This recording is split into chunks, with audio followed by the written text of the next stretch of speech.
मला आता असं वाटतं की मी प्रवाह बरोबर नाही गेले तरी मी आता विरुद्ध तरी नाही पोहणार, माझ्यात नाही ताकद, कारण संख्येने खूप आहेत ते, तर मग आपण प्रवाहाच्या बाजूला थोडंसं थांबायचं. मी इतकी नशीबवान मुलगी आहे की जी माझी आवड आहे तेच माझं अर्थार्जनाचं साधन आहे. मला असं नाही करावं लागत की मला ना खरं तर अभिनय करायला खूप आवडतो पण मी कुठेतरी जॉब करते, पण मला समाज सुधारण्यासाठी मालिका करायच्याच नाही आहेत, मला माझ्यासाठी मालिका करायच्या आहेत. आपण रंगमंचावरून आज जायच्या आधी एक फोटो म्हणून जी लोक येतात, मला असं वाटतं की इतकी माझ्या सादरीकरणात एवढी त्रुटी आहे का की मी नाटक संपल्यानंतर 1 मिनिटही त्यांना खिळवून ठेवू शकले नाही. पण मला इन्स्टावरचा स्टार मला नाही व्हायचं, म्हणजे मी नाही झालं तरी मला चालण्यासाठी.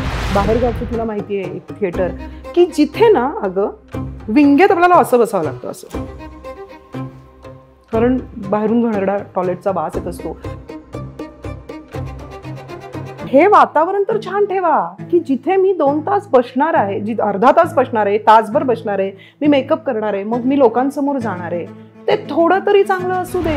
अगं त्यांना मॉलमध्ये AC मध्ये 100 रुपयात एक बर्गर, एक काहीतरी ड्रिंक आणि स्वच्छ टॉयलेट्स, ते 4 तास बसून राहतात. बघ कशी तरुण मुलं येतील, तुटक्या फाटक्या सीट, तिकडे घाणेरडी बाहेर वॉशरूम्स. आपल्याकडे आत्ता सध्या ज्या काही मालिका चालू आहेत, मी विशेषतः मालिकांविषयी आत्ता बोलते, त्यांचा खरंच समाजावर परिणाम होतो? नमस्कार, आरपार वुमन की बात मध्ये मी मुग्धा गोडबोले पुन्हा एकदा तुम्हा सगळ्यांचं स्वागत करते.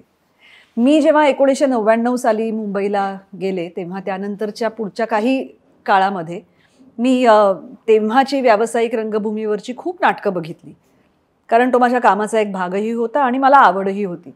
आणि त्यामध्ये मी एक फार सुंदर नाटक बघितलं, आशी पाखरे येते. टप्पोऱ्या डोळ्यांची, सुंदर केस असलेली एक तेव्हा शेलाटी असं म्हणता येऊ शकेल, तरतरीत, शार्प फीचर्स आणि उत्तम काम करणारी एक अभिनेत्री मला रंगमंचावर दिसत होती आणि संजय नार्वेकर बरोबर फार सुंदर अभिनय करत होती. तिचं नाव लीना भागवत. त्यानंतर पुढे लीनानी आणि मी अनेकदा एकत्र काम केलं. ती माझी मैत्रीण झाली. मध्ये बराच काळ आम्ही परत भेटलो नाही, जे आमच्या क्षेत्रामध्ये अनेकदा होत असतं. आज आपल्याशी गप्पा मारायला इथे आली आहे लीना भागवत. नमस्कार लीना, तुझं एक औपचारिक स्वागत. थँक्यू.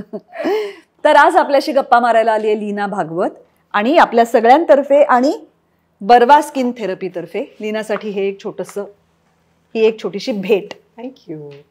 तू बर्वाची प्रोडक्ट्स वापरली आहेस? नाही, मी वापरली नाही आहेत, पण वापर. पण हो, हां मी ऐकलंय नक्कीच. हां. आणि फार सुंदर कामाक्षी बर्वे म्हणून एक त्यांची ही प्रोडक्ट्स असतात. आपल्याकडे इनफॅक्ट त्यांचा इंटरव्ह्यू झालाय, तो पण नक्की ऐक. आणि मी शुभांगी गोखलेंकडून मी ऐकलंय फार, पण नक्की वापरेल. ती ऑर्गॅनिक असतात, म्हणजे केमिकल्स नसतात त्याच्यामध्ये, आणि गाईच्या तुपापासनच्या लिपस्टिक्स आणि फार छान असतात, अतिशय लाईट आणि स्मूथ अशी असतात. थँक्यू. छान वाटलं तू इथे आलीस ते तुझ्याशी अशा ह्या स्पेसमध्ये गप्पा मारताना. हो, अशा एरवी होत नाही, त्यामुळे इथे जरा मलाही मजा येणार. कारण सेटवर वगैरे कसं होतं, नुकताच आम्ही ठिपक्यांची रांगोळी नावाच्या एका मालिकेमध्ये खूप कमी वेळ पण समोरासमोर होतो आणि निम्मा वेळ स्क्रिप्ट वाचनात जायचा. नाही, निम्मा वेळ लीनाचा स्क्रिप्ट करेक्ट करण्यात जायचा, वाचनात कमी जायचा.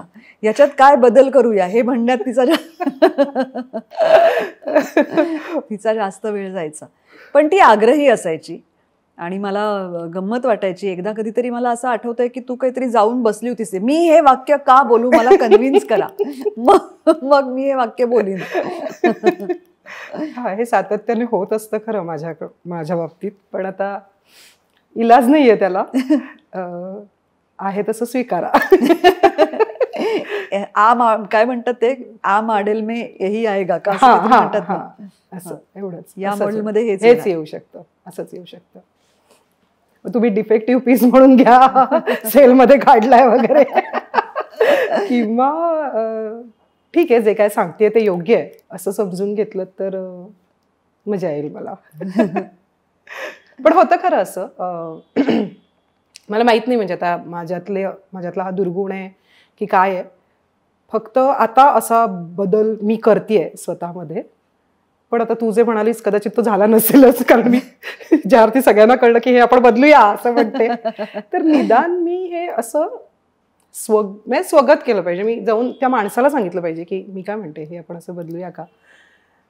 मी असं म्हणते की आपण सगळेच वाचनाला बसलेलो असतो आणि मी अचानक ते सांगायला लागते, तर बहुतेक माझी पद्धत चुकतीये असं मला वाटतं. पण हे मला कळलंय म्हणून तुझी पद्धत नाही, चुकते असं असं नाही, काही जनरलच मला असं वाटतं की एखादी गोष्ट सांगताना मी ती अशी सर्वांसमक्ष एकदम धाडकन, माझ्या मनात असं काही नसतं की, पण मी हा विचार केला पाहिजे की समोरच्याला काय वाटेल, किंवा त्याचे काहीतरी एफर्ट्स आहेत त्या गोष्टीमध्ये, त्यांनीही काहीतरी विचार केलेला आहे ते वाक्य लिहिताना. पण माझ्याने तसं होत नाही आणि मी पटकन सांगून मोकळी होते. किंवा सेटवर एखादी गोष्ट, ऐक ना, त्यापेक्षा मी काय म्हणते, मी इथे उभी राहते ना, इथून ते जास्त माझ्या दिग्दर्शक नेमलेला आहे, तो त्याचं काम करतोय. तर प्रत्येक वेळी असे म्हणून मला ना नाटक आवडतं, कारण तिथे तालमी होत असतात. मी खूप गोष्टी सांगते, बोलते, त्याच्यावर चर्चा होते, तिथे तेवढा वेळ दिला जातो. आणि मी जे नाटक करत असते त्याच्या तालमी, मी सकाळी येईन, मग मी दुपारी जाईन, मग मी 4 वाजता आहे, अशा मी करत नाही. मी सकाळी 9 ते रात्री 9 तिथे असते. त्याच्या आधी मी स्क्रिप्ट वाचत असते, मग मी लेखकाशी बोलत असते, मी दिग्दर्शकाशी बोलत असते. मंगेश माझ्यावर खूपदा चिडतात मुग्धा तालमीच्या वेळी, कारण ना आज मी जे केलेलं असतं मी उद्या वेगळं करते, मग मी परवा वेगळं करते, आणि ते म्हणतात की थांब, तू को ॲक्टरला वेळ तर दे. आणि माझं म्हणणं असं असतं, पण तालीम म्हणूनच करतोय ना आपण, मी 5 गोष्टी करून बघेन, मग मला काय बरं वाटतंय आणि ते त्या कॅरेक्टरच्या किती जवळ जाणार आहे ह्याचा मेळ साधून मग मी ॲक्च्युअल भूमिका करेन, जी तुलाही माहिती आहे अभिनेत्री म्हणून. प्रेक्षक येतात तेव्हा आणखीनच काहीतरी वेगळं होऊन जातं. पण माझं म्हणणं असतं की तालीम म्हणूनच असते ना, जे सिरियलमध्ये नाही करायला मिळत, कारण त्यांचंही बरोबर असतं, त्यांना दिवसाचं फुटेज काढायचं असतं, आणि मी जर अशी अडून बसले तर गोळ होऊ शकतात. हरकत नाही, माणूस आयुष्यभर विद्यार्थी असतो. आणि आपण असे बघ, आपल्याला तर सगळे शिकवतात, त्याच्यामुळे आपण शिकत राहायचं फक्त. पण परिणाम शून्य त्याचा का. तुम्ही शिकवा किती, मला जे हवं ते मी करते. पण त्यामुळे गंमत काय माहितीये मुग्धा, ऍसिडिटी नाही होत ग. हा, म्हणजे काय, म्हणजे मला असं ना हे नाही होत की अरे मी हे मनाविरुद्ध केलं, जळजळ आपली आयुष्यभर नाही. चुकीचं झालं, माझी जबाबदारी, उत्तम झालं, माझे एफर्ट्स, मी केलेलं आहे. तुम्ही काही कोणी म्हणजे माझ्या कुठल्याही थँक्स गिव्हिंगमध्ये ह्यांचा सिंहाचा वाटा आहे, ह्यांनी मोलाचं मार्गदर्शन काही नाही केलंय कोणी, मी केलंय जे काय आहे ते, आणि आय एम हॅपी. मला म्हणून म्हटलं, मला ऍसिडिटी नाही होत. मला घरी जाऊन असं नाही वाटत की अरे मी हे बोलायला हवं होतं, मी का नाही सांगितलं, मी का मनाविरुद्ध केलं, असं नाही होत. बऱ्याचदा असं होतं की हां, मी जे आहे, फक्त मी म्हटलं तसं कदाचित पद्धत चुकत असेल तर मी त्याच्याकडे लक्ष द्यायला हवं. म्हणजे माझ्या एवढ्या वर्षांच्या ऍसिडिटीचं हे कारण आहे, बघ, हे मला आज नको, अजिबात काही नाही. उलट तू छान सांगू शकशील. तू कदाचित माझ्यासारखं 1 घाव 2 तुकडे नाही करणार. तू छान पद्धतीने सांगशील. मला काय वाटतं, आपण हे असं करूया. ऍसिडिटी नाही होत मुग्धा, खूप छान वाटतं. हा इंटरव्ह्यू ऐकल्यानंतर काही लोक कदाचित तुला फोन करतील किंवा मला फोन करतील की नाही, हिचं काय ऐकू नकोस. हा, पण ते बोलून मोकळे होतील ना, ते तुला सांगतील ना की याचं ऐकू नकोस. म्हणजे ज्याला जे वाटतं ते छान पद्धतीने ते करतायत, तर आय एम हॅपी. तर मला आता एक सांग की तू जेव्हा, याचं थोडं कारण असंही असेल लीना, असं मला वाटतं की तू सुरुवातीपासून ना खूप मोठ्या मोठ्या लोकांबरोबर कामं केली आहेस, किंवा मोठी मोठी नावं अटॅच्ड असलेली कामं केली आहेस. म्हणजे मी म्हटलं तसं की अशी पाखरे येते, इंदू भोळे सरला काळे, इंदू काळे सरला भोळे, सॉरी, किंवा अधांतर, जयंत पवारांचं नाटक, ज्याच्यामध्ये भरत जाधव आणि ज्योती सुभाष ज्योतिताई होत्या, राजन, ज्योतिताई, भरत, संजय, आणि अतिशय सुंदर नाटक. किंवा त्यानंतर पुढे कैरी सिनेमा अमोल पालेकरांनी दिग्दर्शित केलेला. म्हणजे म्हणण्याचा मुद्दा काय आहे की ज्या माणसांच्या एकूण एखाद्या गोष्टीकडे बघण्याच्या दृष्टिकोनावर आपण विश्वास ठेवलेला आहे, त्यांना त्यांचं काम येतं असं आपण गृहीत धरलेलं आहे. अशांबरोबर तू काम केलेलं आहेस. अशा ठिकाणी कदाचित आपले अँटेना आपण नाही तेवढे उभारलेले नसतात जेवढे मालिकांमध्ये कसं होतं की आपल्याला मुळात तो विश्वास वाटत नसतो की एवढा विचार करून आपल्याकडे एखादी गोष्ट आली आहे की नाही, कारण घाईघाईत ते सगळं केलं जातं. तर तुझ्या बाबतीत असं झालंय की तू खूप पूर्वीपासून खूप मोठ्या मोठ्या माणसांबरोबर कामं केलीस, त्याचा हा परिणाम असेल का? हा असू शकेल. कदाचित असं होतं ना की ना खूप छान कानावर पडलं तेव्हा. म्हणजे अधांतरच्या बाबतीत जयंत पवार आणि मंगेश जे बोलत असायचे किंवा अधांतरच्या काळात ज्योतिताई आमच्या नाटकात अनिल गवस काम करत होते. तर ज्योतिताई तर पुण्याच्या, मी पण एका भागवत कुटुंबातून आलेली. आम्हाला गिरण गाव, तिथले प्रॉब्लेम्स, तिथली भाषा, त्यांचा वावर काहीच माहीत नव्हतं. तर ना ज्योतिताई ना अनिल गवसच्या घरी राहायला गेल्या होत्या. त्यांची आई कशी बोलते, काय करते, उठते कशी, बसते कशी, मग ज्योतिताई कशा पद्धतीने भूमिकेचा अभ्यास करतात किंवा मंगेश आणि जयंत एखाद्या कॅरेक्टरविषयी कसं बोलतात, काय बोलतात. मंगेश एखादी मुवमेंट घेताना फक्त इथून तिकडे जा असं त्यांनी नाही सांगितलं. त्याच्या मागचं कारण नकळत ना कधीच मी इकडनं तिकडे नुसती चालत गेले नाहीये. मी काहीतरी त्याच्या मागे थॉट ठेवूनच गेलेले आहे. मी कुठलीही गोष्ट करताना त्याच्या मागे काहीतरी कारण करूनच गेलेले. आणि मग अशा वेळी मला उगाच असं कोणीतरी सांगितलं ना, नाही नाही नाही इथे थोडी या फ्रेममध्ये असं नको, स्टॅटिक होते, तू स्टॅटिक होते म्हणून मला नका तिकडे पाठवू, असं झालं असेल कदाचित. किंवा ह्या नाटकात माझं पहिलं हाच खेळ उद्या पुन्हा, जे माझं अगदीच पहिलं नाटक प्रायोगिक होतं आणि त्याच्यात ना हेमू काका होते. हेमू काका माझे हिरो होते. मी अगदी 19 वर्षाची आणि हेमू काका तेव्हा काहीतरी 60. हेमू अधिकारी माझे हिरो होते. आणि ते जे बोलायचे, ते जे सांगायचे, ते इतकं छान पद्धतीने सांगायचे की मग नाटकात अगदी सुरुवातीलाच माझी एक सोलोलॉकी होती. श्रीरंग गोडबोले यांनी ते नाटक लिहिलं होतं आणि धनंजय गोरे डिरेक्ट करत होते. तर प्रदीप मुळे येऊन तालमीला ते यायचे. प्रदीप मामा काहीतरी सांगतोय किंवा प्रदीप मामांनी मला अगदी चांगलं आठवतंय, किल्लेदाराची मुलगी होते मी त्याच्यात आणि नऊवारी नेसायचे आणि काचेची बांगडी घातली होती आणि मी असं मारते, तर ते चीट करताना हातावर मारते असं गोल फिरताना छान. आणि एकदा माझी बांगडी अगं वाढवली तर रक्त आलं हातातून. तर प्रदीप मामा मला म्हणाला, कुणी सांगितलं तुला काचेची बांगडी घालायला? म्हटलं तुम्हीच आणून दिलीत. जेव्हा मी प्रदीप मामाला ओळखायला लागले असते ना तर मी हे उत्तर दिलं नसतं तेव्हा. तर ते हसलं आणि त्यांनी मला एक असं सोन्याचं एक जाड हे आणून दिलं. तर म्हटलं आता हे चालेल का? तर हे चालेल का ह्याचं त्यांनी मला इतकं छान उत्तर दिलं. तर कुठलीही गोष्ट एखाद्या भूमिकेला कशी जाईल हे ना सगळं तेव्हा खूप कळत होतं. नकळत माझ्यावर त्याचे परिणाम होत होते. मालिकेच्या बाबतीत म्हणशील ना मुग्धा, तर अग्निहोत्र सारखी मालिका किंवा एका लग्नाची दुसरी गोष्ट सारखी मालिका, गुंडा पुरुष देव सारखी मालिका, ज्याचे भाग खूप कमी झाले पण तिथेही थोड्याफार प्रमाणात हे वातावरण होतं. सुरुवातीच्या काळात इतकी घाई नव्हती मालिकांमध्ये. छान शांतपणे मालिका व्हायच्या, नाही असं नाही. मला हे चित्र थोडं अलीकडे जास्त दिसतंय, विस्कळीत झालेलं, की चला पटापट, किंवा मालिकांच्या म्हणजे मालिकांमध्ये काम करणारे विविध अंगाचं तीही माणसं म्हणतात झालं ते 4थ्या एपिसोडमध्ये लोक विसरले. ह्याचं मला वाईट वाटतं.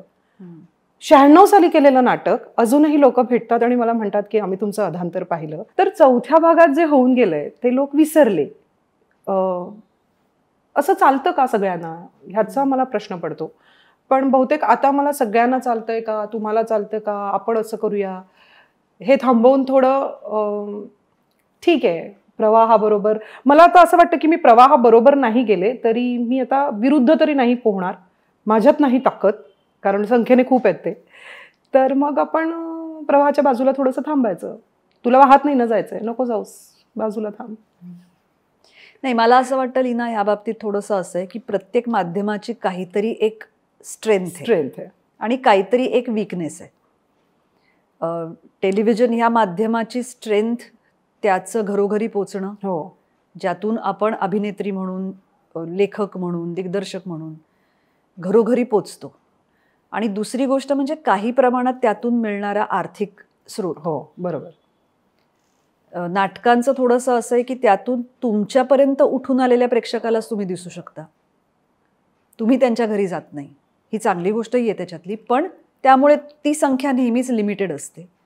आणि दुसरी गोष्ट म्हणजे नाटक किती चालेल ह्याची आपण कधीच गॅरंटी देऊ शकत नाही. जी मालिकेतही आपण नाही देऊ शकत. पण काही प्रमाणात आपल्याला एक थोडीशी हे असते की आपण इतके दिवस काम केल्यावर आपल्याला इतके पैसे मिळणार आहेत. मला तुला तेच विचारायचं होतं की मालिका करण्यामागचा तुझ्यासारख्या अभिनेत्रीचा विचार काय असतो?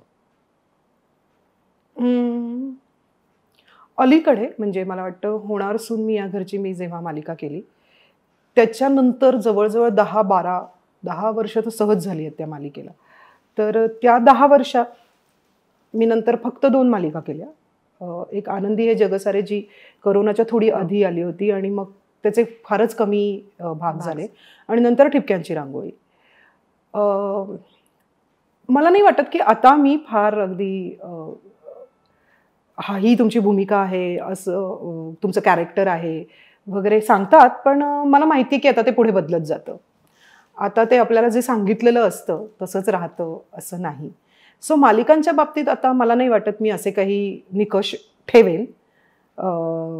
पण नाटकाच्या बाबतीत असतात माझे काही निकष. मालिकांच्या बाबतीत आधी खूपच छान. अग्निहोत्रच्या वेळी तर मला आठवतंय मला रंगासरांनी ऑफिसमध्ये बोलावलं होतं आणि अख्खं ते अग्निहोत्र कुटुंब मला समजावून सांगितलं होतं की कसे किती भाऊ आहेत, त्यांच्या किती बहिणी आहेत, त्यांच्या काय काय फॅमिलीज आहेत, अख्खी गोष्ट मला त्यांनी सांगितलं. आणि मग ते मला म्हणाले होते की ह्या फॅमिलीमध्ये तू नाहीस. तर म्हटलं मग मी इथे काय? त्याच्यावर ते म्हणाले की ह्या फॅमिलीत फक्त एकच व्यक्ती बाहेरून येते, शालिनी म्हणून, जी त्यांच्या घरात राहायला येते. ती तू आहेस, जी सगळ्यात पहिल्यांदा ओलांडून त्या खाली देवळात जाते. त्यांच्या त्या अग्निहोत्राच्या इथे जाते. तर म्हटलं अरे वा, हे छान आहे. त्यामुळे ती केलेली भूमिका आणि ती ना मला वाटतं त्याचे ना भागही अगं लिमिटेड होते. ती अशी खूप 4 वर्ष 5 वर्ष अशी नव्हती. त्यामुळे त्याला ती मालिका करायच्या आधीच मला त्याचा सुरुवात मध्य शेवट माहीत होता. आता मालिकांच्या बाबतीत तसं होत नाही. त्यातले तुझे आणि शरद दादाचे सीन काय सुंदर व्हायचे, खूप छान व्हायचे. त्यामुळे आता तसे काही निकष नसतात, नाही आहेत. म्हणजे कारण मुळात मागच्या 10 वर्षात केल्या 2 मालिका, त्यामुळे तसं काही हे नाही. पण मग त्या स्वीकारताना काय कारण होतं? म्हणजे तू काय विचार करून त्या वेळेला त्या मालिका स्वीकारतेस किंवा याच्या पुढेही स्वीकारशील? मालिका स्वीकारताना म्हणजे करोना नंतरची मालिका स्वीकारताना साहजिकच हेच कारण होतं की मी काहीच काम केलेलं नाहीये मधल्या अनेक 2 वर्षात. नाटकही बंद, सिरियलही बंद. मग आपण ही मालिका आली आहे ती करूया. ठिपक्यांची रांगोळीच्या वेळी मी काहीही विचार केला नाही. मी म्हटलं अरे वा, मालिका आली का, चला आपण करूया, छान आहे, मस्त आहे. पण त्या मालिकेने मला किंवा आत्ताच्या अलीकडच्या काळात आता मला विचार करायला भाग पाडतायत की मग आता पुढे काय. एकतर मी तुला सांगू का, मी मगाचपासून म्हणते की 10 वर्षात 2 मालिका. मला काही रोज उठून एक फोनही येत नाही, आम्ही एक मालिका करतोय ना, तुम्ही काम करणार का वगैरे, असं काही नाही आहे. त्यातल्या त्यात जे काही येतो फोन आणि मला जर ते आवडलं तर मग मी नक्कीच करते. काहीतरी कॉन्ट्रीब्युशन पाहिजे असं मला वाटतं तुमच्या कॅरेक्टरचं त्याच्यात. उगाच जपून जा, काळजी घे, एवढ्या एका वाक्यासाठी मला नसते मालिका करायची. हा म्हणजे कारण आपल्याला कळत असतं की खूप काहीतरी महत्वाचं होतंय, आपण खूप जवळची कोणतरी व्यक्ती आहोत, आता आपण पुढे गेलं पाहिजे, आता आपण बोललं पाहिजे एक कॅरेक्टर म्हणून. पण त्यांना सोडायचंय, तुम्ही आता येऊ नका फ्रेममध्ये, नाही तुम्हालाच प्रयोग आहे ना, मग तुम्ही तिथेच उभे राहा, तुम्ही आता तिथनं हलू नका. अशा अनेक गोष्टींची काही बंधनं आहेत मालिकांना. आणि जसं तू म्हणालीस तशी की ती आता गरज आहे काळाची. हो, मलाच जायचंय ना, मग मी कुठे माझं कॅरेक्टरचं म्हणणं हे आहे, माझं कॅरेक्टरचं म्हणणं ते आहे, आता मी हे केलं पाहिजे, असं नाही होत मालिकांच्या बाबतीत. आत्ता तरी माझ्याकडून नाही होत आहे. पण हां, मी कथाभाग नक्कीच बघेन. आत्ता मी अलीकडे आत्ता पटकन काही मालिका आलीच तर कदाचित ना मुग्धा मी निगेटिव्ह नाही करणार कुठलं कॅरेक्टर. फालतू माझं एक लॉजिक आहे काहीतरी. कारण मी आत्ता जी नाटकं करते त्या नाटकांमध्ये खूप वेगळ्या छान आईच्या भूमिका करते किंवा खूप गोड कामं करते. असं नको व्हायला की कारण ना आपल्याला ना मग तसेच बघायला लागतात अचानक, असं मला वाटतं की तुम्ही जर एखाद्या मालिकेमध्ये खूप छान काकू आहात छान आई आहात आणि तुम्ही नंतर बाहेर काही वेगळं वागला तर अहो पण तुम्ही तर किती छान, ती ते कॅरेक्टर आहे, मी लीना भागवत आहे, असं सगळं अंगावर कोसळतंय की काय असं वाटतं मला. मला सांग लीना, तू तू एक खूप विचारी अभिनेत्री आहेस. म्हणजे मी हे अशा दृष्टीने म्हणते की तू तुझ्या कामाचा, तू त्या सगळ्या वातावरणाचा, तू त्या प्रोजेक्टचा इन जनरल बऱ्यापैकी विचार करत असतेस. तू अशी जनरल गेलीस, गप्पा मारत मारत काम केलंस अशी मला वाटत नाहीस कधी, किंवा मी कधी तुला असं बघितलं नाहीये. तुला असं खरंच वाटतं का की आपल्याकडे आत्ता सध्या ज्या काही मालिका चालू आहेत, मी विशेषतः मालिकांविषयी आत्ता बोलते, त्यांचा खरंच समाजावर परिणाम होतो? पण मला समाज सुधारण्यासाठी मालिका करायच्याच नाही आहेत, मला माझ्यासाठी मालिका करायच्या आहेत. मी जर एखादं काम करते आणि मला जर ते आवडत नाहीये, मला पटत नाही, माझं म्हणणं काय माहितीये, मी अभिनय हे क्षेत्र मला आवड आहे म्हणून मी स्वीकारलं. मी इतकी नशीबवान मुलगी आहे की जी माझी आवड आहे तेच माझं अर्थार्जनाचं साधन आहे. मला असं नाही करावं लागत की मला ना खरं तर अभिनय करायला खूप आवडतो पण मी कुठेतरी जॉब करते, मग मी तिथे करप्ट का हो, काहीतरी असं मी का विचार करू की हे मी जे काही बोलतेय हे मला नाही करायचा तो विचार. पण हा एवढं नक्की की होता होईतो, जर मी तिथे आहे तर मग मी ते किती योग्य पद्धतीने करेन, ते मी किती चांगल्या पद्धतीने करेन. आता मला हेही माहिती असतं की मला अचानक सांगितलं जातं की कालपर्यंत मी छान वागत होते, आज मला अचानक हे असं वागायचं. त्याला काही कारणं असतील, मी फक्त माझा विचार नाही करत, लेखकाची काही कारणं असतील, त्याला कोणीतरी सांगणारं असेल, हे ठरवणारी काही माणसं असतील, त्यांचंही त्यामागे काही म्हणणं असेल. मग आता निदान त्याच्यात एक संगती असावी असा विचार मी का नाही करायचा. मी जर तिथे अभिनेत्री, मी धीट आहे म्हणून आली आहे का तिथे, मी न अडखळता बोलते म्हणून आली आहे का तिथे, नाही ना, मी अभिनेत्री म्हणून आली आहे ना. मग तसं करायला हरकत काय आहे. बाकी मला जे म्हणायचंय, लीना भागवतला जे स्टेटमेंट करायचं आहे कुठल्याही गोष्टीवरचं चांगल्या पद्धतीने, तर त्याच्यासाठी नाटक आहे ज्यातून मी ते करते, ज्यातून मी म्हणते, ज्याच्याविषयी मी लेखकाकडे आग्रही असते, दिग्दर्शकाकडे आग्रही असते, मी ते पोचवण्याचा प्रयत्न करत असते. मालिका हे ते साधनच नाही असं मला वाटतं. मग जर ते मनोरंजनाचं साधन आहे तर ते मनोरंजन कसं, म्हणजे ना फक्त स्खलन असं कसं असू शकतं ना. म्हणजे आता मी खरं तर त्याचा भाग आहे, मी काय बोलते मला मी कशी काय बोलते, पण कसं होतं की साधारण एक 10 वर्षापूर्वी स्त्रीचं चित्र मालिकांमध्ये जे होतं ते तसंच आहे. म्हणजे मला लोक भेटतात आणि मला म्हणतात की अहो काय ते तुमची मालिका, काय ते तुम्ही करता, बंद करा आता ती. हां, 4 पावलं पुढे गेल्यावर एक म्हणणं, काय तुम्ही दिसले नाही, तुम्ही काय काम बिम करत नाही का. अरे म्हणजे नक्की, एका बाजूने तुम्ही म्हणता की हे वाईट आहे, दुसरीकडे म्हणता की तुम्ही काही हल्ली दिसत नाही, तुमच्याकडे काम नाही का. तर ते इतकं सार्वजनिक करून टाकलेलं आहे ना मालिका हे क्षेत्रच. मालिकांमध्ये आपण दिसतो, आपण नावारूपाला येतो, तू म्हणालीस तसं आपण घराघरात पोचतो, मग आपल्याला कोणीतरी कुठेतरी गेस्ट म्हणून बोलावतं, मग कोणीतरी काहीतरी हे करत असतं, आपल्याला आपण असं वाटायला लागतो की हां आपण आता काहीतरी आहे, 4 जण आपल्याला ओळखतायत. पण संबंधित मिळणारी वागणूक, मला व्हॅनिटीसाठी भांडावं लागतंय, माझ्याकडे वॉशरूम स्वच्छ नाही आहेत, मी स्वतः, तू बघितलंस आता मी सेटवर खाली काहीतरी आधी सतरंजी घालते, मग मी उभी राहते आणि मग मी साडी नेसत असते, कारण मला ते सगळं, मला माहीत नाही आहेत कपडे कधी धुवायला जात आहेत, मला माहिती आहे मी आत्ता आजारी आहे, मी आत्ता 2 दिवस काम नाही करू शकत आहे, मला कुठेतरी बाहेर जायचं आहे. नाही तुम्हाला केलंच पाहिजे, मला माहिती आहे की मला 9 वाजता निघायचं आहे, मला माहिती आहे की माझ्या तब्येतीची मी पुरेशी काळजी घेऊ शकत नाही आहे, म्हणजे सगळेच जण आपण सकाळी किती वाजता येतोय, आपण रात्री अहो नाही हो तुम्हाला करायला पाहिजे हो, हे विसंगत नाही आहे का. हे खूप विसंगत आहे. फक्त प्रॉब्लेम असा होतो की ह्याचा त्रास 4 जणांना होत असतो, 4 जण एकत्र येऊन हा सांगत नाहीत. मी सांगत असते, दुसरी सहन करत असते, तिसरी आतल्यात प्रॉब्लेम करत असते, चौथी वाट बघत असते, पहिली सांगितलं की मग मी तेवढ्यात पटकन जाऊन सांगेन. मला हे खूप विसंगत वाटतं. आता मी म्हणाले तसं आयदर तू त्या प्रवाहाबरोबर जा किंवा बाजूला थांब. पण ते आता मी तू ठरवलं जे पाहिजे. तू जे स्त्रियांचं चित्रण म्हणालीस ते मालिकेतल्या कॅरेक्टर्स विषयी तुझं म्हणणं आहे कॅरेक्टर्स विषयी का शूटिंग नाही कंडिशन कॅरेक्टर्स विषयी. म्हणजे मला असं वाटतं की नाही म्हणजे इतकी टोकाची ग्रेट असते व्यक्तिरेखा, म्हणजे की अतिशोषिक असते, निर्णय खूप छान घेते, हाताला धरून बाहेर ढकलू नाही देते, सर्व गुणसंपन्न. हा. पण ह्याच्यात नाही तक्रार करायची मला. म्हणजे तक्रार नाही करायची म्हणजे एकाच मालिकेत जशी स्त्री व्यक्तिरेखा आहे, ती जी प्रमुख व्यक्तिरेखा आहे तीच सगळीकडे. म्हणजे एखादी गोष्ट जेव्हा मी फार पूर्वी कुठेतरी सांगितली होती तेव्हा मला समोरून सांगणार नाही हिरोईन रडली पाहिजे. ओके, हिरोईन रडली पाहिजे तर मग हिरोईन विषयी प्रेक्षकांना सिंपथी वाटली पाहिजे असं त्यातून त्यांना थोडक्यात म्हणायचं असतं. कारण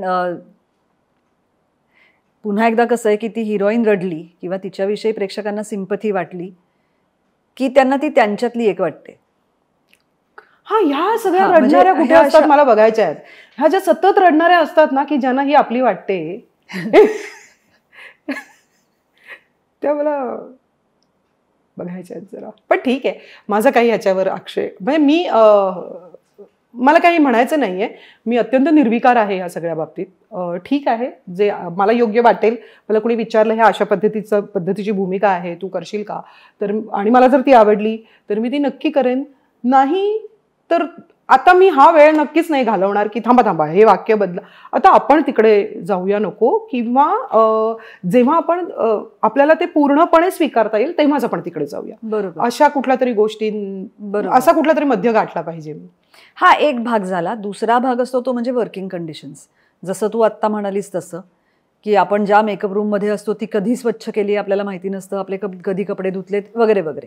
ह्या व्यतिरिक्त मालिकांमध्ये काम करणारे अभिनेत्री काय प्रमाणात कष्ट करतात ह्याची बाहेर लोकांना कल्पना येऊ शकत नाही. आणि त्यामुळे मला या वाक्याचा खूप त्रास होतो की अहो ते कधी बंद होणार, किंवा अहो कधी ते असं तुम्ही कसं, म्हणजे हे जवळजवळ तुमची नोकरी कधी जाणार. हा, म्हणजे माझं ते अर्थार्जनाचं साधन आहे, मग काय तुमची नोकरी कधी जाणार असं आहे ते जवळजवळ. मी विचारणार आहे पुढच्या वेळी हा प्रश्न, मला कोणी विचारलं तुमची सिरियल कधी बंद होणार, तुमची नोकरी कधी जाणार. हो अगं जवळ, अगं तेच नाहीये का हे. अरे आम्ही काम करतो, आमचं घर चालतं, आम्ही कष्ट घेतोय, तर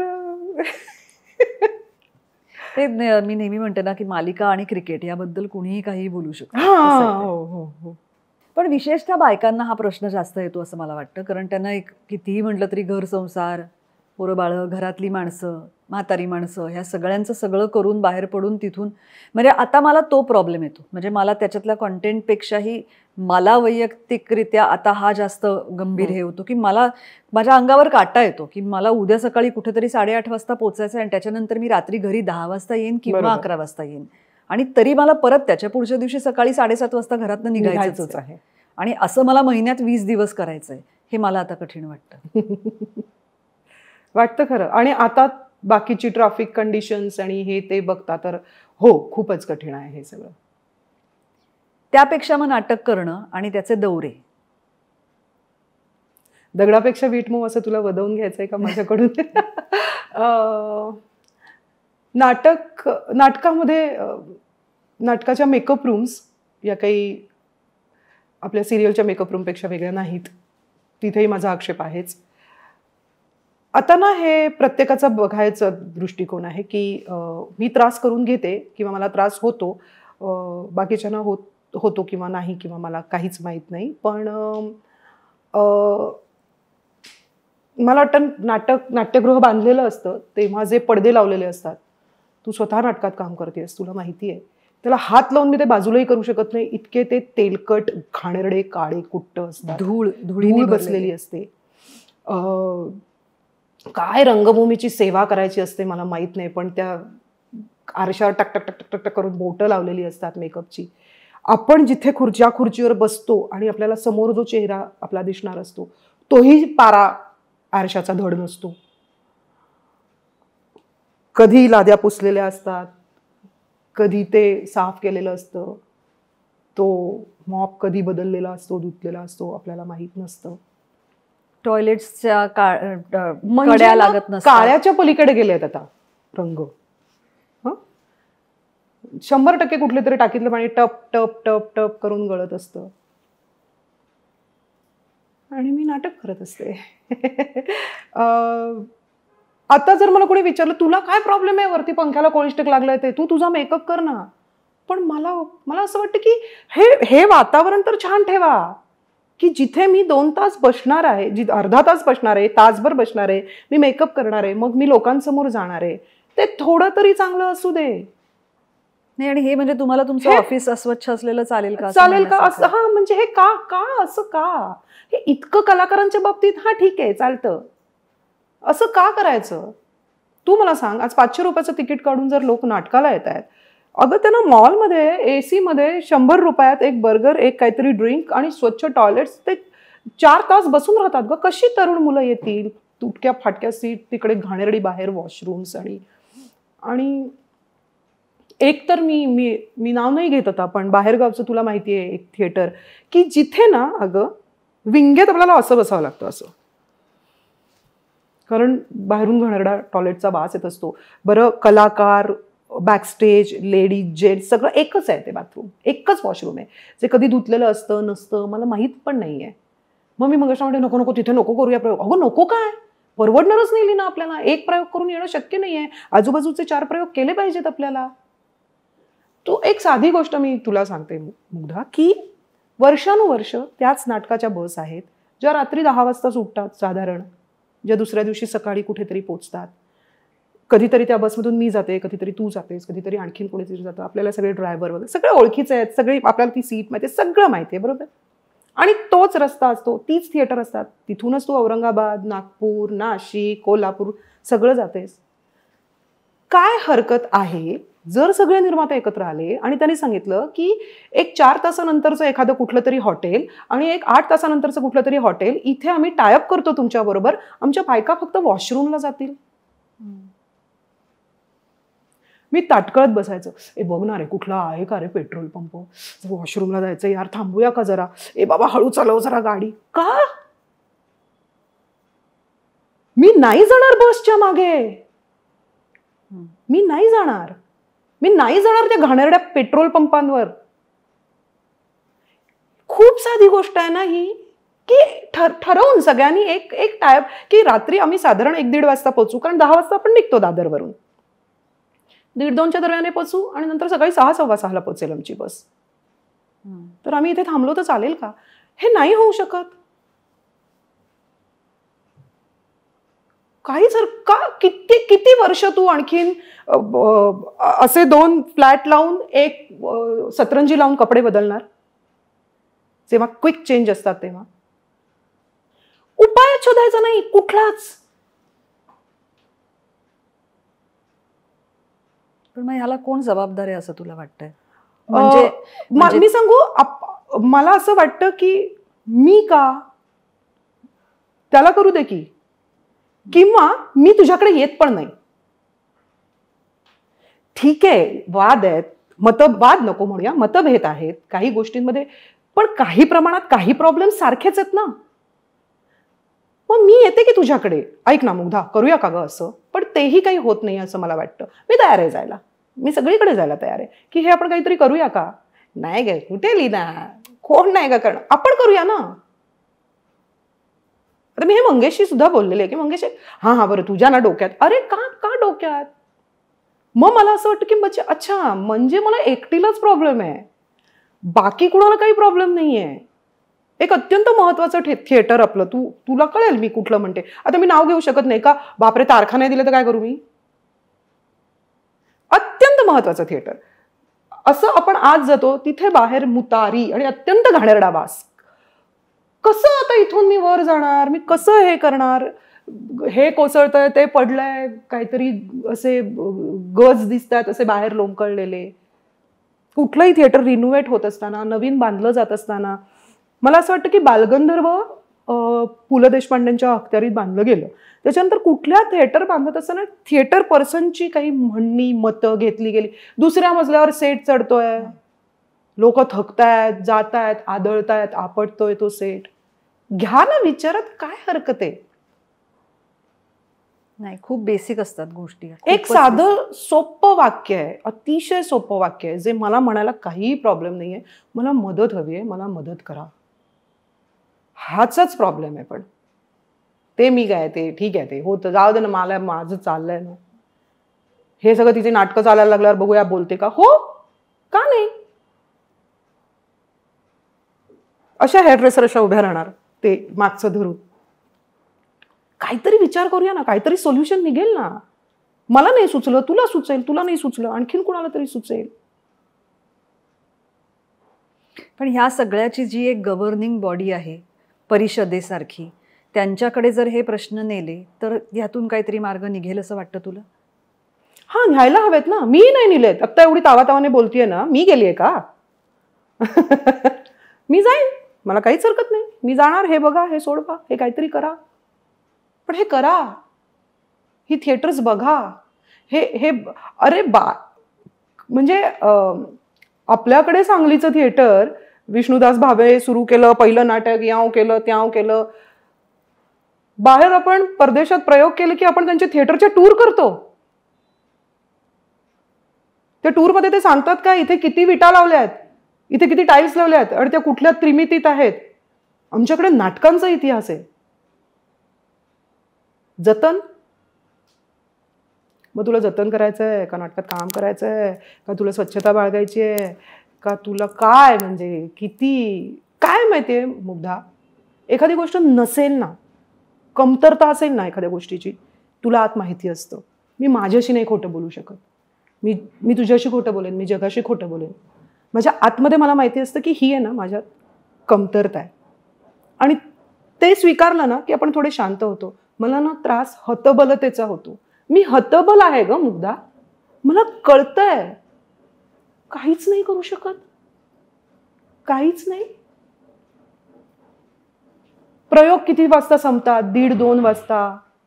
बाहेर कुठेतरी उभं राहायचं, हातात ताट घ्यायचं, 8 वाजता आणून ठेवलेलं जेवण 1:30 वाजता जेवायचं. प्रयोग संपल्यावर एक उत्तम बसायची व्यवस्था, जिथे खुर्च्या आहेत, जिथे पंखे आहेत, हे पण मिळू नये.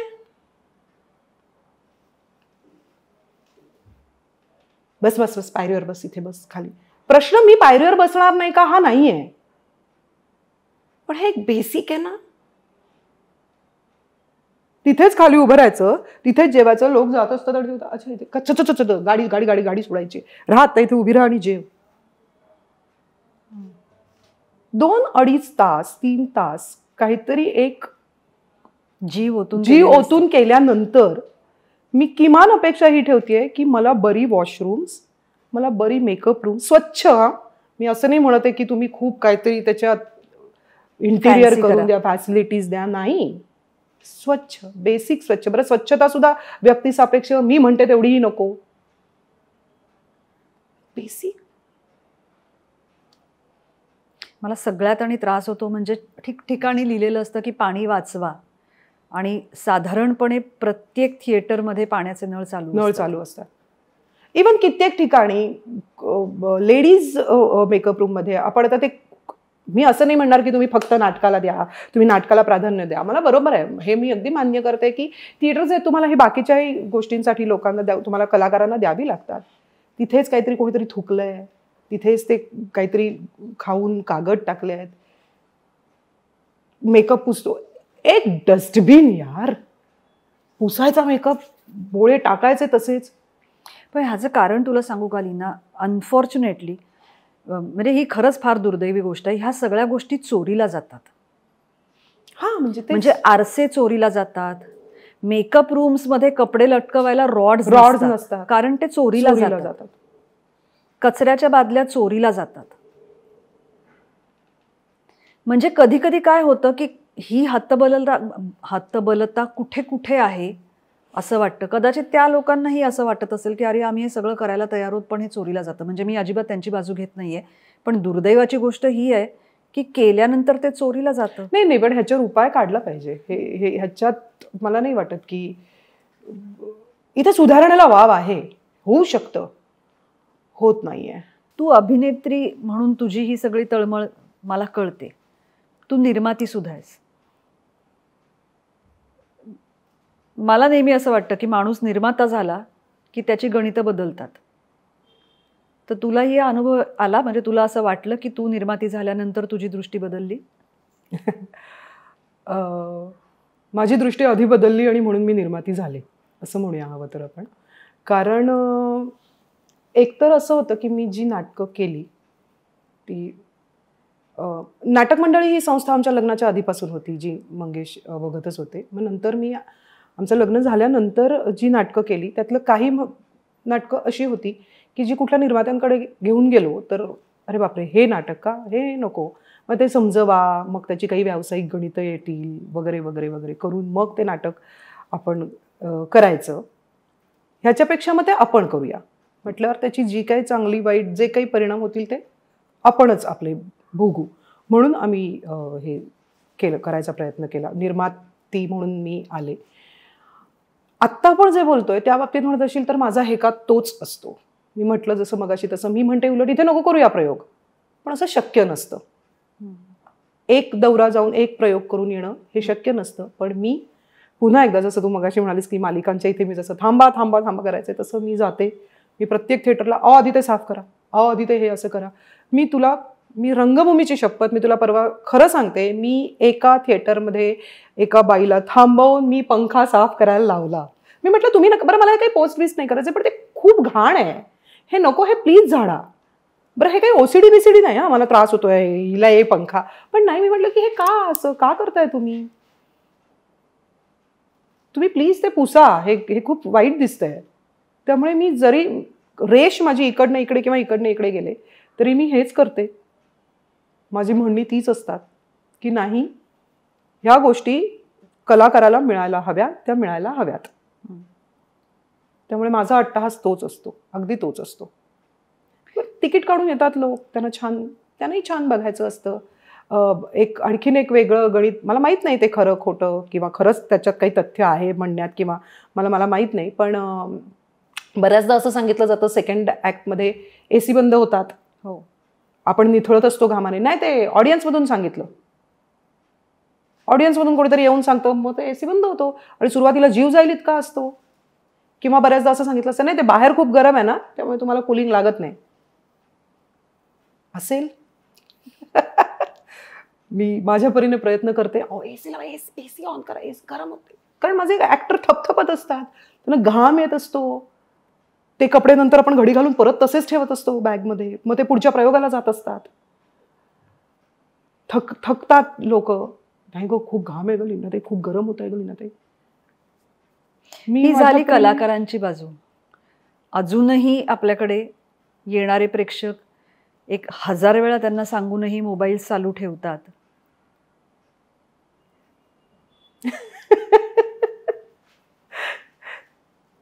हो, आपल्याकडे अनाउन्समेंटचीच चढावड असते की मोबाईलची अनाउन्समेंट आपण किती वेगळी करतोय. हो, चालू ठेवत असतात. काही करू नाही ग शकत. मी म्हटलं ना, हतबलतेचा त्रास होतो. म्हणजे मला ना भीती काय वाटते माहितीये का, की ब्लॅकआउटमध्ये जेव्हा असा एखादा लाईट दिसतो की कोणीतरी काहीतरी चेक करत असतं, कुणाला तरी काहीतरी अतिमहत्वाचा मेसेज आलेला असतो किंवा काही, किंवा नाटक संपल्या आपण स्टेजवरून, आपण रंगमंचावरून आज जायच्या आधी एक फोटो म्हणून जी लोक येतात, खूप आदर आहे मला प्रेक्षकांविषयी आणि मी हे बोलतेय. मला असं वाटतं की इतकी माझ्या सादरीकरणात एवढी त्रुटी आहे का की मी नाटक संपल्यानंतर 1 मिनिटही त्यांना खिळवून ठेवू शकले नाही. इतकं कुचकामी काम केलं मी आत्ता की लोक तिथे थांबून नाही राहिले की मी हे काय बघितलं, असं थांबले नाहीत. माझ्यात काहीतरी असावं की ते धावत आत येतात, त्यांना मला काही विचार करायचा नाही, मला काही त्याच्यात राहायचं नाहीये, मला आतमध्ये तुम्हाला भेटायला यायचंय. छान आहे पण मी म्हटलं ना जसं माय बाप रसिक, आई आहात तुम्ही, वडील आहात तुम्ही, आई वडीलही चुकतात की कधी कधी. आई हे नको ना गं करू असं आपण आईला सांगितल्यावर आई नाही रागवत, मग त्यांनी का रागवावं आमच्यावर. पण खरंच थांबा ना, 2 मिनिटं थांबा, नका नका वाजवू, नको नको वाजू देत तुमचे फोन. मग आम्ही डॉक्टर आहोत, आम्ही वकील आहोत, आम्ही कुठल्या तरी वेगळ्या प्रोफेशनमध्ये आहोत, मग आम्ही नाटकाला यायचं नाही का, आम्ही तुमचं का हे करायचं वगैरे. उत्तरं नाही येत. जसं तू मगाशी म्हणालीस ना, त्यांचीही एक बाजू असते की डस्टबिन चोरीला जातो तसं मग त्यापेक्षा ते ठेवतच नाहीत. तसं काहीतरी असं मोबाईलचं गणित मला नाही माहिती. नाही, एक थोडा काय झालाय परिणाम असं मला वाटतं की मोबाईलमुळे म्हण किंवा कशामुळे म्हण ते मानसिक कारण त्याच्या मागचं मला माहिती नाहीये, पण कुठल्याही अनुभवामध्ये ना 100% स्वतःला झोकून देणं कमी झालंय. करेक्ट. जे नाटक बघण्याचा अनुभव सुद्धा म्हणजे तोही त्याच्यातच आला की आत्ता तू जसं म्हणालीस तसं की ह्याच्यात आपण 100% अडकू, त्याचा आपण विचार करू, तो अनुभव म्हणून आपल्या मनात साठवून काहीतरी झिरपेल असं कमी झालंय. आणि मला असं वाटतं त्याचं कारण हातातलं यंत्र हेच असावं. हां, असेल असेल. म्हणजे ना थांबणं, ऐकणं हे हे गेलंच आहे. आपल्याला रिॲक्ट व्हायचं असतं पटकन. मी तुझ्यावरती एक असा मेसेज बघितला की खाली मला पण असं किंवा असं ह्याला एक साधर्म्य असणारा एक इमोजीज मला पाठवायचे असतात, पण मी वरती वाचत नाही, मी बघत नाही, काय म्हणणं आहे हे मला माहीत नसतं. आणि हे सगळीकडेच आहे, हे सगळ्या बाबतीत झालेलं आहे. तसंच ते नाटकाच्या बाबतीत झालं असं मला वाटतं की नंतर आपल्याबरोबर काढलेले फोटो ते किती वेळा बघतात, नंतर का काढतात हेच मला कळत नाही. मला खरंच कळत नाही की आज आत्ता इथे या नाटकाच्या नंतर आतमध्ये जाऊन कलाकारांबरोबर काढलेल्या फोटोचं काय होतं पुढे. म्हणजे मला छान वाटतं की एवढे प्रेक्षक भरभरून रांगेत उभे राहतात, त्यांना कलाकारांना भेटायचं असतं, तो वेळ सांगत असतात. पण त्या फोटोचं पुढे काय होतं हे मला खरंच कळत नाही. किती वेळा ते नंतर कौतुकाने लोकांना फोटो दाखवले जातात की बाबा आम्ही आज ह्या अभिनेत्री बरोबर फोटो काढले. किंवा किती मला आत्तापर्यंत एकही माणूस असा भेटला नाही की मी त्यांच्या फोनमध्ये मी तुमचा फोटो बघितला होता ना म्हणून मग आम्ही तुमचं नाटक परत बघायला आलो. हे नाही होत, हे नाही होत. पण आपण खूप पटकन व्यक्त होतो. म्हणजे मी तुला सांगू की अधांतर हे नाटक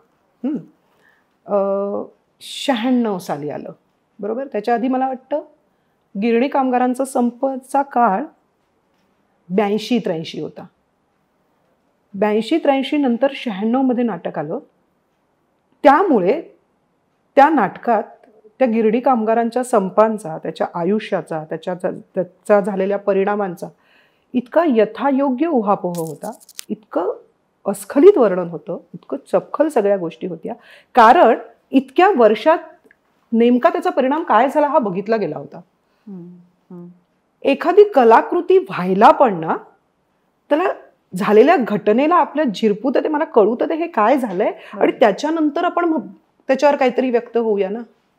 बरोबर. आता ते उरलेलंच नाहीये. छोट्यातल्या छोट्या गोष्टीपासून मोठ्यातल्या मोठ्या गोष्टीपर्यंत आपण पटकन पोस्ट करतो आणि आपण पटकन खाली त्याच्यावर बोलायला लागतो. मी लांब आहे थोडी. मी व्हॉट्सॲप ग्रुप, त्याच्यावरच्या प्रतिक्रिया ह्याच्यात मी माझ्या फॅमिलीच्या ग्रुपमध्ये पण नाही आहे.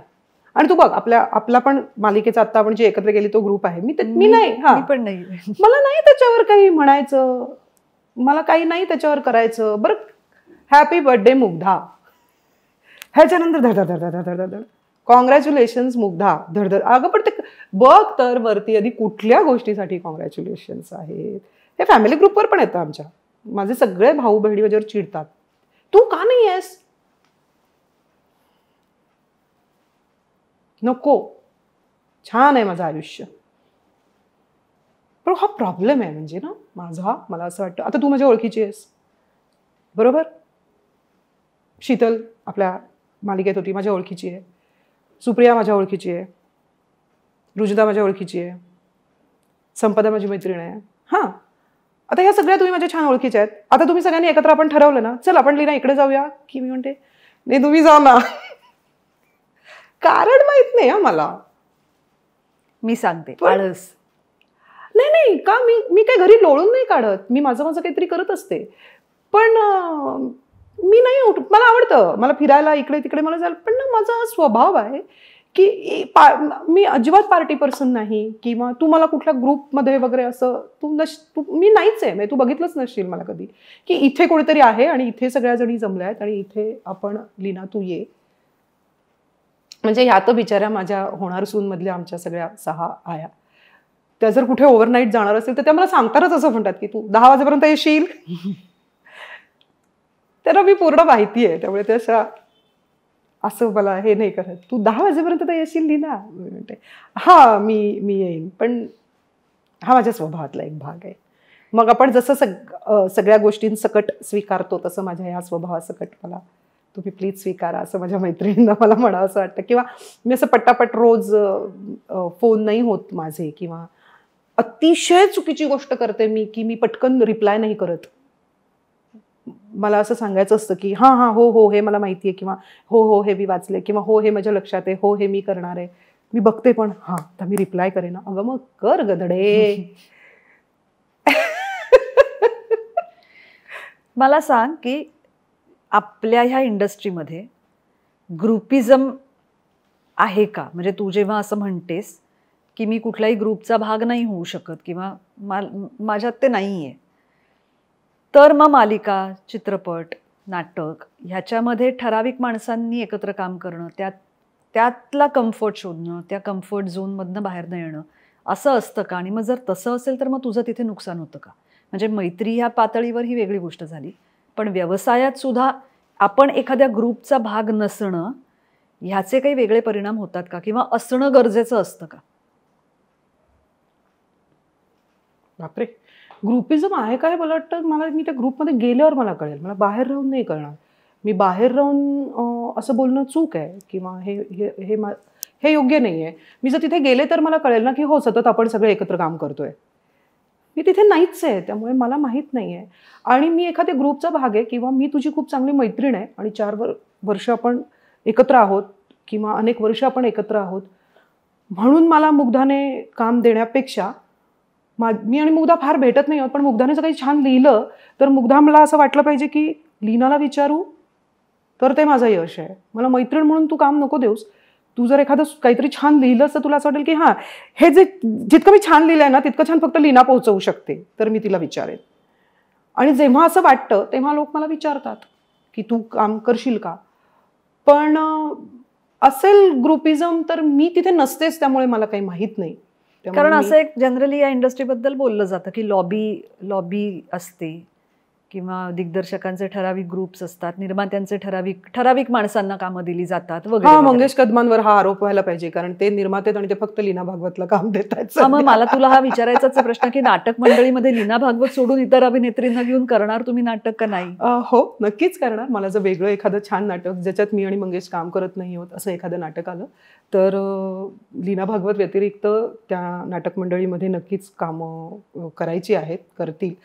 पण ना आपल्याकडे ना 10 वर्षांनी ते दोघं एकत्र काम करतात, 12 वर्षांनी दोघं एकत्र काम करतात, 6 वर्षापूर्वी आम्ही 10 वर्ष सतत काम करतोय, असं असायला काय हरकत आहे. मी लग्नाआधी अधांतर केलं 96 मध्ये मंगेश बरोबर. त्याच्यानंतर मी अशी पाखरे येती केली 2002 मध्ये. त्याच्यानंतर मी काम नाही केलं, कारण मी मंगेशची कोणीतरी आहे म्हणून मंगेश कदम माझं कास्टिंग करतायत असं मला नको होतं. आणि त्या काळात मंगेशची नाटकं तू बघितलीस तर खूप होती. मी स्ट्रिक्टली तेव्हा ठरवून मी प्रायोगिक करत होते, मी चेतन बरोबर काम करत होते, मी आविष्कारमध्ये काम करत होते. तेव्हा मला नाही कुणी विचारायला आलं की तू का नाही काम करत आहेस, किंवा तेव्हा मला कुणीही फोन केले नाहीत, अजूनही नाही. महत्त्वाचे जे काही नाट्यसंस्था आहेत किंवा दिग्दर्शक आहेत, माझ्या ह्याच्यात एकही नाटक नाही आहे त्यांचं माझ्याकडे. त्यामुळे आता मला नका विचारू की आता ती माझी संस्था आहे, आता मी तिथे काम करते आहे. सुयोगचं एक नाटक केलं मी, अत्यंत नामांकित संस्था अशी पाखरे येती, फक्त एक. कलावैभवचं मी एक नाटक केलं. गणरंग, चित्रलेखा, तेव्हाच्या ज्या मोठ्या संस्था होत्या, नाट्यसंपदा किंवा लताबाईंची संस्था चिंतामणी, मला नाही विचारलंय की तू हे नाटक करशील का. मला असं वाटतं मालिकांमध्ये पण आणि नाटकांमध्ये पण खूप मोठा गॅप आहे. खूप काळानंतर मी एक नाटक केलं, खूप काळानंतर मी एखादी मालिका केली. पण मला छान अशासाठी वाटतंय की की इथे लीना भागवत योग्य आणि म्हणूनच ते नाटक किंवा ती मालिका माझ्याकडे आली. नाटक मंडळीमध्ये असं अजिबात नाही. उलट मला ना असं तरुण पिढीचं भाष्य असणार. आपण मध्ये जेव्हा ठिपक्यांची रांगोळी करत होतो तेव्हा मी म्हटलंय तुला की मुग्धा एक छान नाटक असेल तर दे मला म्हणून. त्यामुळे मी नक्कीच वेगळं नाटक करणार. पण मी जी नाटकं केली आत्ता नाटक मंडळीतर्फे, त्यातलं मी एक नाटक केलं के दिल अभी भरा नाही, जे आधी विक्रम काका आणि रीमाताई करत होत्या.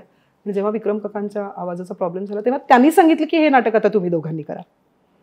त्यामुळे अर्थातच ते माझ्याकडे आलं. दुसरं नाटक मी केलं आमने सामने, जेव्हा नीरजचं म्हणणंच असं होतं, दिग्दर्शकानेच कास्ट केलं होतं की हे तुम्ही दोघांनी करा.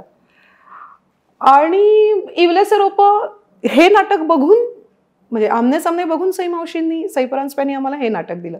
जेव्हा लेखक दिग्दर्शकाचं म्हणणं होतं की हे तुम्ही कास्टिंग आहात. असं कधीच झालं नाही की ॲक्च्युली एक वेगळं कास्टिंग आहे, पण मी म्हटलंय की मी निर्माती आहे तर मी करेन म्हणून. पण हो, म्हणजे मी वेगळी कास्टिंगने वेगळी नाटकं नक्कीच होती. Please note. आणि एक उत्तम नाटक हे प्लीज नोट. सर्वांसमक्ष मी तुलाही सांगते हे. सगळे मिळून आपण देवाकडे प्रार्थना करूया की असं काहीतरी माझ्या हातून व्हावं. नक्की होईल. एक मला तुला असं विचारायचंय, तू जे हे म्हणतेस की गॅप्सनी तू बरंच केलंस काम. कलाकाराला दोन कामांच्या मधली जी गॅप असते ती सगळ्या अर्थांनी त्या स्थितीमध्ये स्वतःला मेंटेन करणं किती कठीण असतं किंवा किती सोपं असतं? तुम्ही ती स्थिती कुठल्या पातळीपर्यंत ठेवताय याच्यावर ते अवलंबून आहे.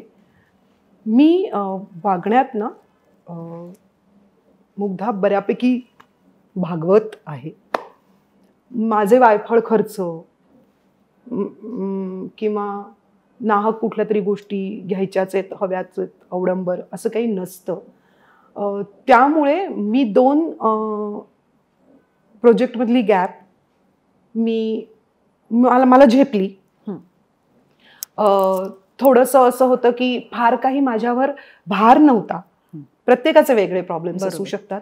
माझ्यावर असा कौटुंबिक भार नव्हता की आत्ता मी हे केलंच पाहिजे.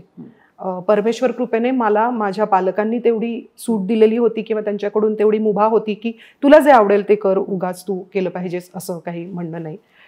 त्यामुळे मला जे हवं ते काम करू शकले. आणि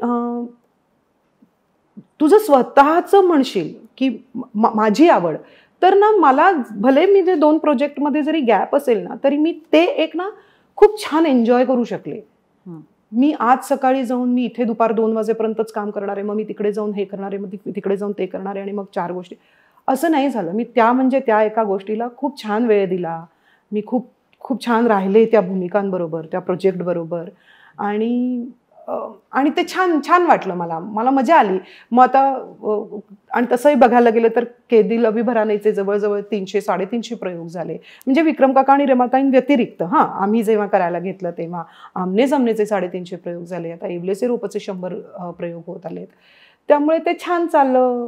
मला मजा आली आणि मी एन्जॉय केली ती गॅप. पण म्हणजे मग त्या काळात मी माझ्या काही गोष्टी मला ज्या आवडतात गोष्टी त्या केल्या. मी माझ्यापुरतं काहीतरी लिहिलं, मी खूप छान काहीतरी वाचलं, मी गाणी ऐकली खूप छान. मी तो वेळ छान घालवला. मी असं नाही झालं की अरे मी हे काय करते आणि मी काय घरात बसून. हे बघ, थोडाफार फरक पडणारच. म्हणजे मला पण वाटतं की अरे इतकं चाललंय आजूबाजूला, मी का नाही आहे त्याचा भाग, आपल्याला काहीतरी केलं पाहिजे.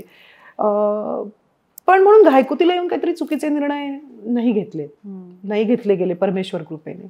कारण मला ना म्हणजे आता नवीन मुलं जी आपल्या क्षेत्रामध्ये येतात, आपल्या पुढच्या पिढीची असं आपण म्हणूया, कारण आता पिढ्या बदलल्या आणि आपल्या पुढच्या 2 पिढ्या आल्या खरं सांगायचं तर. एक काय तर त्यांचं नेहमीच असं असतं की काम कसं मिळवायचं सांगा, कसं आम्ही ह्याच्यामध्ये येऊ, कुणाला भेटू, काय करू.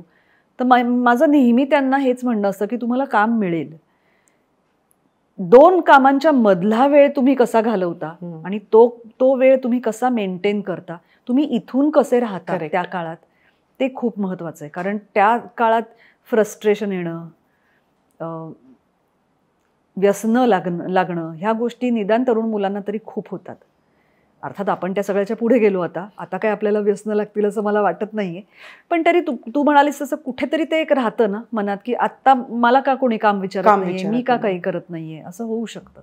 त्यामुळे तो एक. आणि दुसरं म्हणजे एक लाईफस्टाईल, आपली लाईफस्टाईल तरी निदान आपण मेंटेन करू शकलो पाहिजे.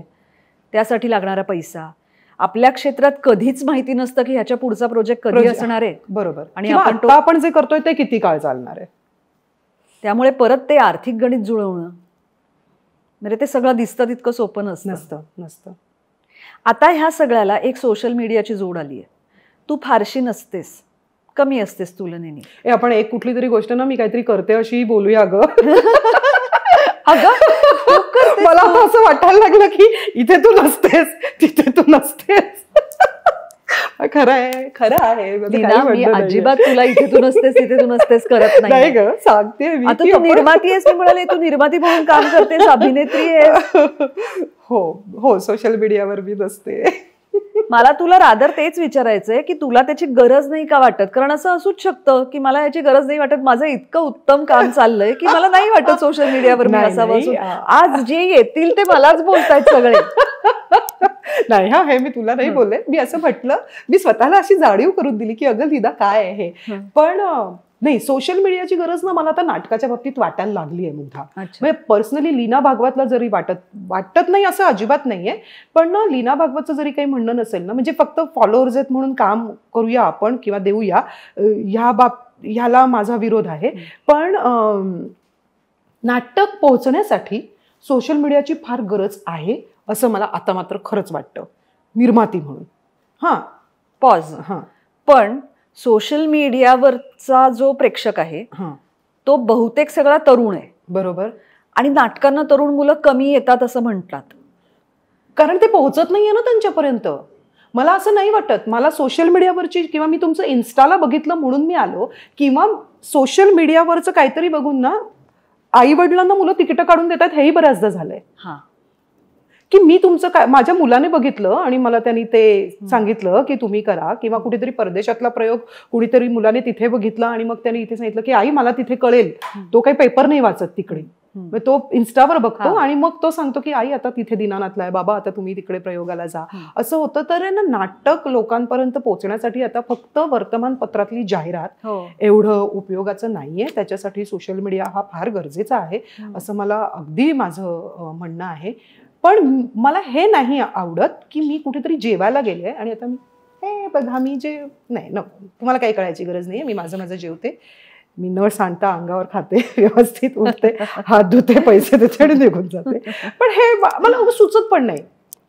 तुला माहितीये का, मला कळत पण नाही की हे आता हे खरं तर पोस्ट करायला हवं होतं, किंवा अरे आता ह्याचा आपण आता फोटो काढायला हवा होता, आपण हे टाकलं पाहिजे. तर पण आता परत कसं आहे, तुला आता मला काही विचारताना मलाच मी 10 वेळा विचार करते की ह्याचा अर्थ असा निघू शकेल का. नाही ग राणी, अगं नाही ग, बोल. सोशल मीडिया ना स्टार्स क्रिएट करतं. आता तुम्हाला म्हणशील की मी म्हणजे काय सोशल मीडियावर सोशल मीडिया स्टार क्रिएट करतो म्हणजे काय. म्हणजे अगदी स्पष्ट सांगायचं झालं तर आज समजा मी फार काही काम करत नाहीये, पण मी सोशल मीडियावर भयंकर ऍक्टिव्ह आहे, तर त्या सोशल मीडियाच्या जगावर किंवा त्या इंस्टाग्रामच्या जगात केवळ तिथला माझा प्रेझेन्स बघून लोक ठरवतात की मी स्टार आहे का नाही. असं झालंय ते काही प्रमाणात. बरं. तर मग आता तू सोशल मीडियावर स्टार नाहीयेस. हे चीटिंग आहे. तू अगदी पूर्ण तयार.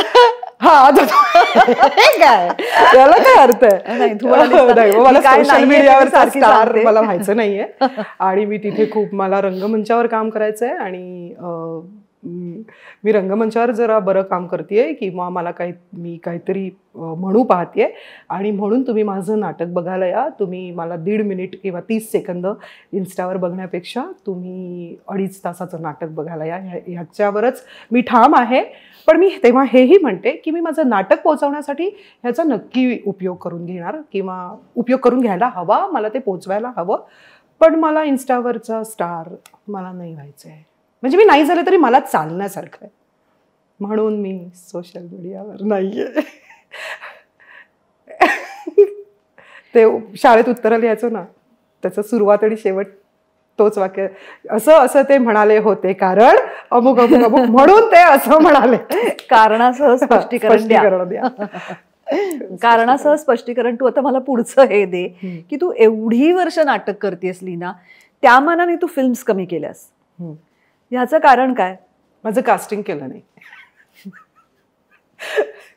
कमी केल्या माहित नाही, कदाचित मला असं, म्हणजे मी आपण जेव्हा काम करायला लागलो तेव्हाच आजूबाजूचे चित्रपट बघितले तर तो काळ ना गेला होता बघ. म्हणजे एक नऊवारी नेसून झाडाच्या भोवती गोलगोल फिरायचा काळ गेला होता आणि काही विनोदी चित्रपटांची लाट आलेली होती आणि तेव्हा ते चित्रपट होते. पण मला नाही माहिती, म्हणजे मला वाटतं कैरी केला, डोहो नावाची फिल्म केली, अवताराची गोष्ट, अवताराची सुंदर फिल्म केली, गंधमध्ये मी एका स्टोरीमध्ये होते. पण हा चित्रपट नाही केलेत मी फारसे, मला माहित नाही का असं. पण जे आले जे चांगले म्हणजे मी विचार करते की काय माहितीये का, मला असं वाटतं की का नाही विचार, म्हणजे असं कुठलं मला आत्ता वाटत नाहीये की हा चित्रपट मी कदाचित केला असता किंवा मी करायला हवा होता, असं मला आत्ता तरी पटकन नाही आठवत आहे. पण जे काही छान चित्रपटांची जी निर्मिती झाली त्या चित्रपटांमध्ये मी होते. पण हो, मी रंगभूमीवर जरा जास्त काळ आहे रमली आहे आणि चित्रपटांच्या बाबतीत मी नाहीये, तिथे मी नाहीये. हो, कारण ते एक वेगळं जग आहे. परत एकदा माझं एक महत्वाचा काळ जो होता ना, फार हे नव्हतं, म्हणजे काय म्हणतात, चॅनल्स खूप नव्हती तेव्हा मुग्धा, पण तेव्हा मी व्यावसायिक पासून सुद्धा लांब राहून ना मी प्रायोगिकवर खूप काम करत होते, म्हणजे इंदू काळे सरला भोळे केलं, आलटून पालटून केलं, मादी केलं, भूमिकन्या सीता केलं खूप. आणि पोरकं म्हणजे काय असतं ना, हे जेव्हा मला फोन आला आणि मला कळलं की चेतन गेला, तेव्हा मला कळलं की म्हणजे टोकाचा स्वार्थ म्हणतात ना, की मला जर कोणीतरी सांगितलं की लीना अगं चेतन गेला, तर म्हटलं मग आता मी काय करू, माझं काय होणार आता. इतकी मी चेतन बरोबर काम केलंय किंवा इतकं छान वाटायचं मी जेव्हा आविष्कारमध्ये काम करत होते तेव्हा. हे नाटक फार कोणाला माहितीही नसेल, पण इराने लिहिलं होतं आणि अद्वैत दादरकरने डिरेक्ट केलं होतं, आलटून पालटून नावाचं नाटक. काय सुंदर ग, हा, इतकी मजा यायची. किंवा इंदू काळे सरला भोळे, सुंदर मराठी, सुंदर सगळं, आणि प्रदीप मुळ्यांनी डिरेक्ट केलं होतं आणि फार गोड. तू आणि सीमा देशमुख. मी सीमा, चेतन होता, गिरीश साळवी आणि राजेश चव्हाण. पण बराचसा काळ मी तिकडेही होते. मी आणि संदीप कुलकर्णीने मादी केली एकांकिका आणि चेतननेच डिरेक्ट केली होती ती, आणि खूप मजा आली होती ते सगळं करत असताना. मग कदाचित तो काळ चित्रपटांचा वगैरे असावा, पण मी नाही केली. लीना, एक थोडंसं असं होतं की वर्किंग वुमन जिला आपण म्हणतो, की जिला जगात काहीही झालं तरी सुद्धा, कारण आपण एक कमिटमेंट घेतलेली आहे, आपण त्याचे पैसे घेतो आहोत, किंवा आपण कुणाला तरी एक शब्द दिला आहे की मी इथे येऊन या ठिकाणी हे काम करीन, ह्या पद्धतीने काम करणाऱ्या स्त्रीला इतर अनेक गोष्टी बाजूला ठेवाव्या लागतात, कारण तिने कोणाला तरी तो शब्द दिलेला असतो, ज्याच्यामध्ये सगळ्यात महत्त्वाची गोष्ट म्हणजे आपलं शरीर आणि त्याच्या व्याधी. मला आठवतंय त्याप्रमाणे आपण अगदी सुरुवातीला कधीतरी एकत्र काम केलं होतं. मी बोलले सुद्धा तुला वर्टिगोचा त्रास होता तेव्हा. त्यानंतरही अनेकदा लीनाची पाठ दुखतीये, लीनाला बरं नाहीये, असं मी बरेचदा ऐकलं. मला नाही वाटत मी कधी फोन उचलून तुला प्रत्यक्ष हे विचारलं. याचं कारण मलाही, म्हणजे तू जसं म्हणतेस तसं मीही, माझ्याच्यानी ते होत नाही फारसं, की पटकन उचलून मी कोणाशी तरी काहीतरी बोलले वगैरे, असं माझं होत नाही. माफ कर याबद्दल मला, पण तरी मी हे ऐकत होते. तर तुला बऱ्याच शारीरिक व्याधींमधून जाऊन काम करावं लागतं असं दिसतंय. तर ह्याच्याशी तू कसा सामना करतेस किंवा हे तू कसं मॅनेज करतेस? मला असं वाटतं की आपण जे मगासपासून म्हणतोय ना, की मी फार चित्रपट केले नाहीत किंवा मी मालिका केल्या नाहीत किंवा ह्याच्यात खूप गॅप पडली, तर हे कारण असावं की तिची ना तब्येत बरी नसते. अच्छा, असं एक जनरल बाहेरचं असू शकतं असं मला वाटतं. कारण हे तेवढ्यापुरतं असतं आणि हे असं लॉंग टर्म चालणारं काही गोष्ट नाही आहे की कधीतरी मला कुठेतरी वर्टिगोचा त्रास झाला होता किंवा कधीतरी मला काहीतरी हे खूप प्रवास केल्यानंतर हां पाठ दुखते, जे अजून मला कधीतरी त्रास होतो की मी ना खूप वेळ बसले ग मुद्दा हा त्रास, आणि हे ह्युमन बॉडी आहे त्याचा तो होतच असतो. पण असं काही व्याधींनी ग्रस्त असलेली मुलगी मी आणि अरे बापरे आता मला कसं काम करायचं आहे वगैरे असं काही नाही आहे. पण ना माझं म्हणणं असं असतं की मी तापाने फणफणले आहे, मला काही उठता येत नाही आहे, बसता येत नाही, आणि नाही चला चला तुमचा आता सीन आहे आणि तुम्हाला तो केलाच पाहिजे.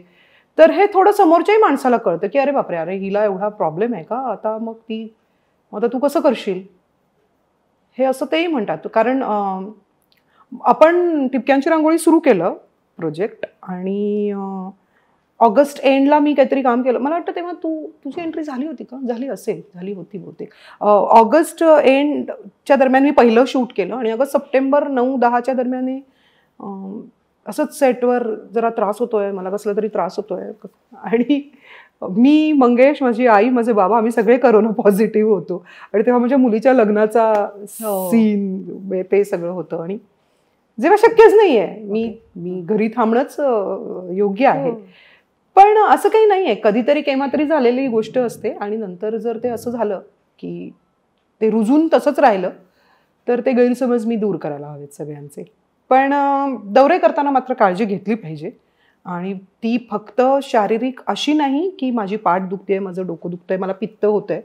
तर मला असं वाटतं की बाहेरची कुठली वॉशरूम्स यूज करणं किंवा त्यामुळे होणारं इन्फेक्शन, त्याच्यामुळे होणारा त्रास वगैरे ह्याचे मात्र मी नाही सगळ्यांनीच आपण दौऱ्यात काळजी घेतली पाहिजे असं मला वाटतं.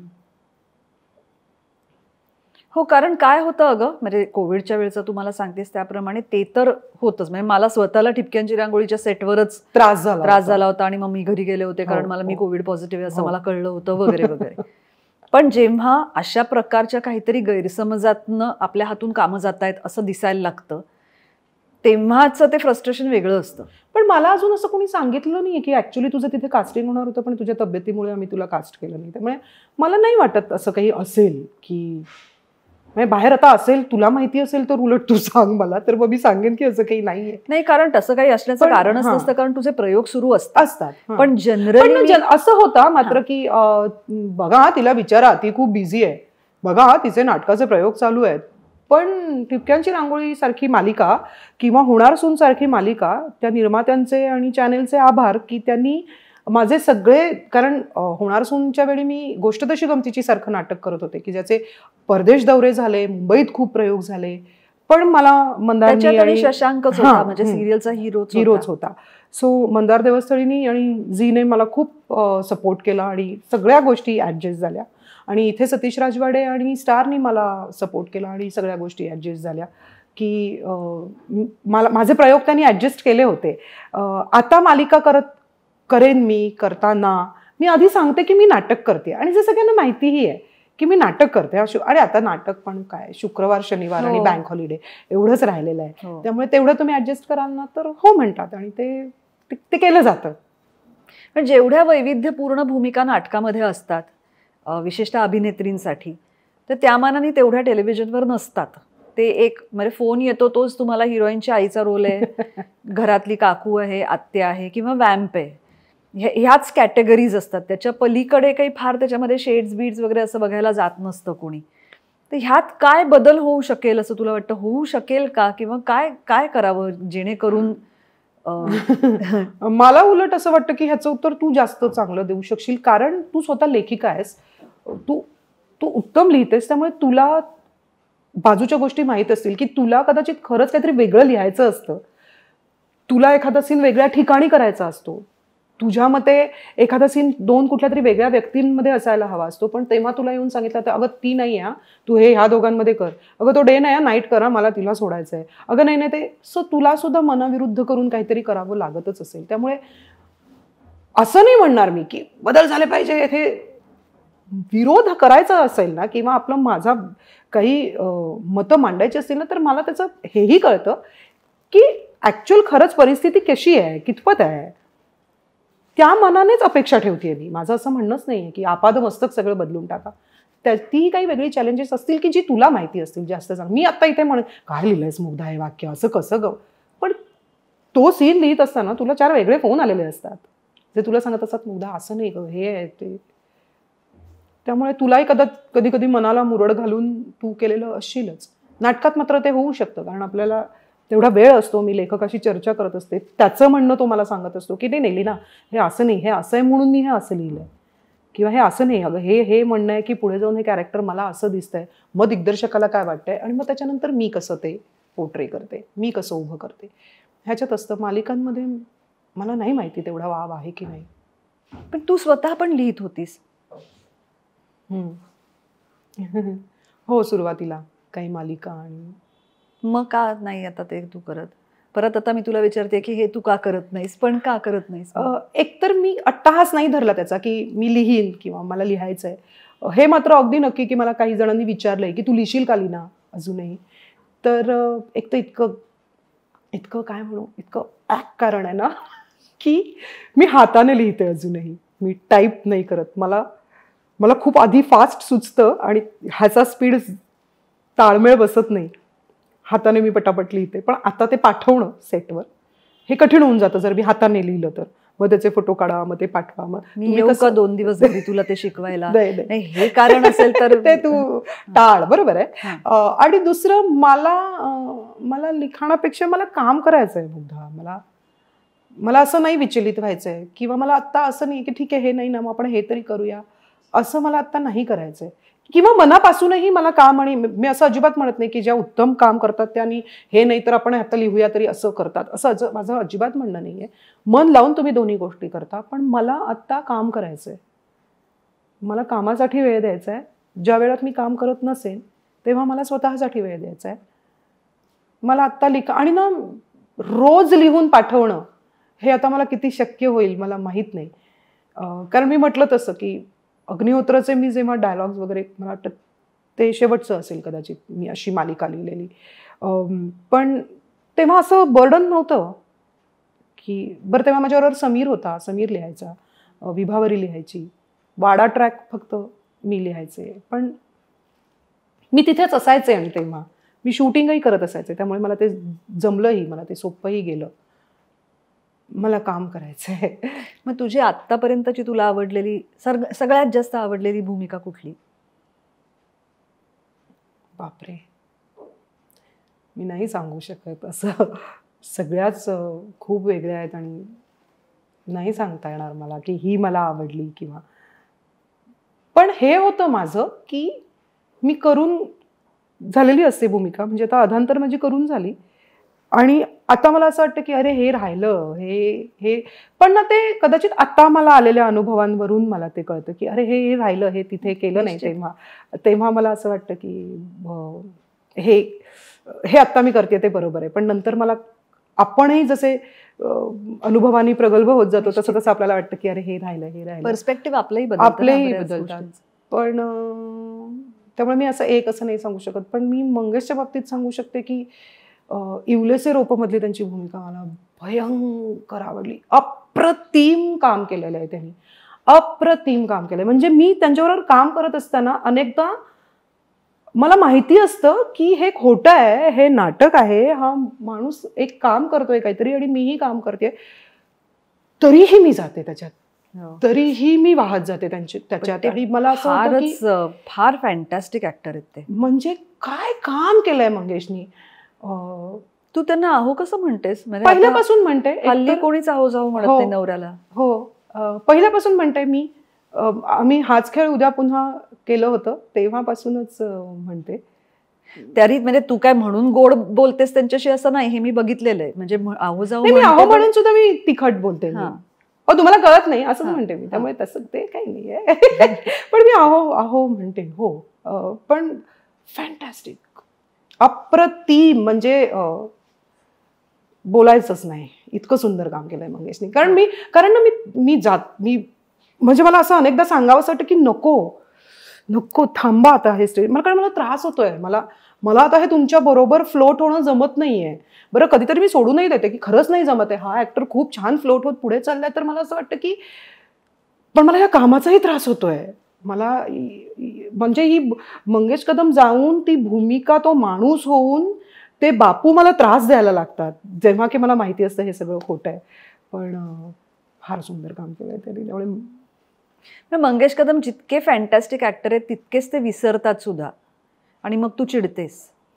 मालिकेत ते विसरतात, नाटकाची, कारण त्यांना प्रोसेसची गरज असते. ते म्हणतात की अनेक वर्ष केवळ त्यांनी नाटक केल्यामुळे असेल की मालिका ही त्यांनी आत्ता ठिपक्यांची रांगोळी केली, पण ते आता मला येऊन सांगतात की ह्या मालिकेत तू नाही आहेस ना, त्यामुळे मी विसरत नाही, कारण मी आता तुझ्यावर अवलंबून नाहीये ना. अदरवाईज मला असं वाटायचं की काय गोंधळ झाले तर ती आहे. पण त्यांना ते सीन आधी येतोय, आपण रिहर्सल करतोय, आपण वाचतोय, आपण खूप त्याच्यावर चर्चा करतोय आणि मग करतोय. हे नाटकाची इतकी सवय झालेली होती की पण नीना, मला परत एकदा एक तुला असं वाटतं की तू नाटक मंडळीमध्ये काम करतेस, तुझ्याबरोबर बरेचदा मंगेश दादा असतात, तू मालिकेत काम केलंस तेव्हा तुझ्याबरोबर ते असतात, ह्या सगळ्या कम्फर्टमध्ये तू अडकशील, त्याच्यामुळे आता तू ह्या सगळ्याच्या बाहेर पडून काम कर. नाही, पण हे काम मी आत्ता करायला लागले. पण नाटक मी मालिकांमध्ये मी शरद बरोबर काम केलं, मी राया बरोबर काम केलं, मी किती मालिका अशा, माझं तेच म्हणणं आहे, मी हे आत्ता करायला लागले. ह्यापूर्वी मी कितीतरी वेगळ्या ऍक्टर्स बरोबर कामं केली आहेत, कितीतरी वेगळ्या लोकांबरोबर कामं केलेली आहेत, जी मी नाटकांमध्येही केलेली. पण मग आता असं समज होतोय की तू नाही करत नाहीयेस आणि तू आता फक्त मंगेश कदम यांच्याच बरोबर काम करतेस आणि त्यांच्याच नाटकांच्या. पण मी काही करू नाही शकत. जेव्हा मी काम करत नव्हते, फक्त मी आणि मंगेश करत नव्हतं असं काही नव्हतं. 2012 नंतर आम्ही हे करायला लागलो, बरोबर. म्हणजे 2014 मध्ये मी पहिल्यांदा गोष्ट तशी गमतीची केलं, तर 1994 मध्ये मी पहिलं नाटक केलं, हाच खेळू द्या पुन्हा. तर 1994 ते 2012 मी मंगेश बरोबर काम नव्हते करत. तेव्हा का नाही विचारलं मला कोणी, तू आमच्या नाटकात काम करशील का? सो आता जर तुमचे गैरसमज होत असतील तर मी नाही दूर करायला जाणार. मग तेव्हा कुणी केले होते तुमचे गैरसमज? का नाही आलात माझ्याकडे? फार तुटपुंजी कामं केली ना तेव्हाही मी, खूप कमी डिरेक्टर्सकडे कामं केली ना तेव्हाही मी. त्यामुळे आणि ह्या सगळ्याच्या पलीकडे तू आणि मंगेश दादा एकत्र जे काम करताय ते उत्तम होतंय, तर मग काय प्रश्न आहे? म्हणजे चांगलंच आहे की. हा. पण मी म्हणजे परत तेच आहे ना की तुम्ही काम करू नका एकत्र, मी देणार नाही आणि तुम्ही करू नका, असं नाही चालणार, असं नाही चालणार. म्हणजे हे मी नाही स्वीकारत की असे होत असतील गैरसमज, तर मला माहित नाही. पण मग आधी कुठला होता? हे आता होत आहेत ना. मग 2014 नंतर जर मी नाटक केलं, उलट मला छान वाटतं की सोनल प्रोडक्शन सारखी नवीन संस्था होती की ज्यांनी मला कास्ट केलं. म्हणजे मला आत्ता अगदी आमने सामनेच्या वेळी सुद्धा असं सांगितलं गेलं की ऍक्च्युली ना तुमच्या नाटकात असं कोणी नाववालं नाही ना. आता कुठे हो मी नाववाली, काय स्ट्रगल करू, मला नाही व्हायचं, मला नाही व्हायचं, हे मी जी आहे ती.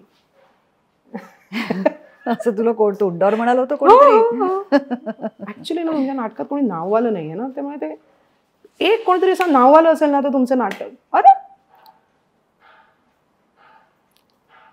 मग आता ह्याच्या पुढे काय? तुझी ड्रीम भूमिका कुठली? म्हणजे अशी काही एकतर असते का मुळात? आणि माझी नाहीये, असेल तर मला माहित नाही.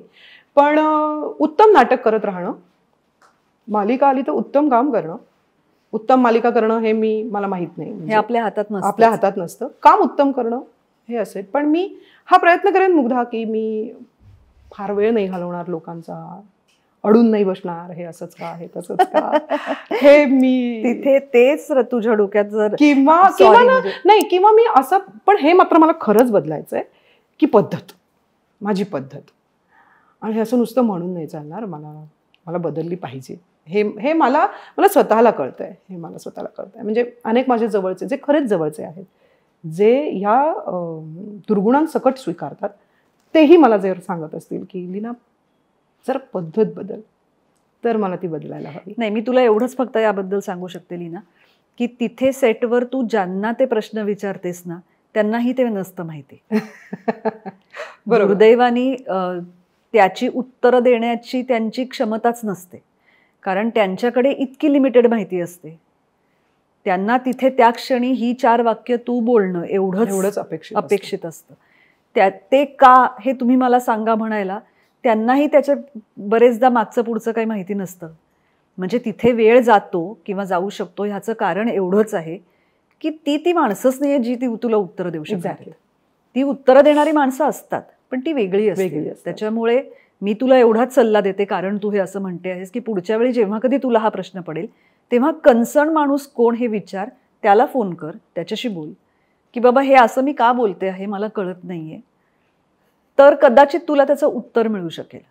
बरोबर. तिथे ते मिळणारी ती माणसंच नसतात. Assistant directors, for that matter even डिरेक्टर्सना अनेकदा त्या दिवशीचे सीन्स त्यांच्याकडे आलेले असतात. त्यांना बिचाऱ्यांना इतका वेळच नसतो की ते चॅनल मीटिंग्सना जातील, ते तिथे पुढे काय होणार आहे याची चर्चा करतील.